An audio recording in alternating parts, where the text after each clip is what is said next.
муздак жана кургак болгон Марстагы жаңы табылга бул планетада жашоо болгонбу деген чоң суроого жооп табууга бир кадам жакындатты. Бул таштарда таң калыштуу далилдер камтылган. Илимпоздор Кабыландын тагы жана Көк нардын ургу деп атап койгон бул өзгөчө тактар Марстын баштапкы тарыхында микробтордон пайда болгон минералдар болушу мүмкүн.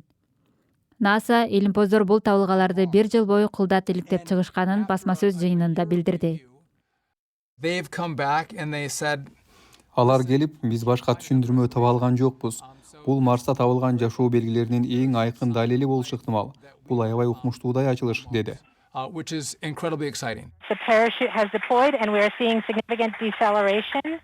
Бул таштарды НАСАнын Perseverance ровер аппараты тапты. 2021-жылы анын Марска укмуштуудай конуусу дүйнө коомчулугун таң калтырган эле. Ошондон бери ал кызыл планетаны тынымсыз изилдеп, жолдо бир нече жолу селфи тартып да үлгүргөн.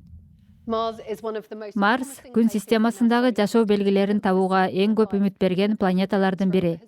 Аппарат Тезерак кратери деп аталган аймакты көбүрөөк изилдеген. Миллиарддаган жыл мурун бул жерде чоң көл болгон. Бул көлгө дарыя куюп турган. Бул бизге анын ошол кездеги көрүнүшү тууралуу түшүнүк берет. Эгер бир аз жакындатсак, ровер өз сапарын баштаган жерди көрө алабыз. 3 жыл ичинде ал болжол менен 32 чакырым жолду басып өтүп, байыркы дарыянын нугуна жеткен. Так ошол жерден кызыктуу таштар табылган. Аппарат бул таштардын үлгүлөрүн алып, аларды өзүндөгү лабораторияда изилдеген. Бирок бул минералдар чын эле микробтордон пайда болгонун так аныктоо үчүн аларды жерге алып келүү керек. НАСА менен Европалык космостук агенттик бул үлгүлөрдү алып келүү үчүн миссия жиберүүнү сунуштаган.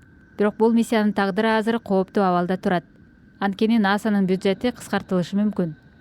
Ошентсе да илимпоздор бул таштарды изилдөөгө абдан кызыктар болуп турушат. Биз ондогон жылдар бою башка планеталарда, башка ааламдарда жашоо барбы деген суроолорду берип келебиз.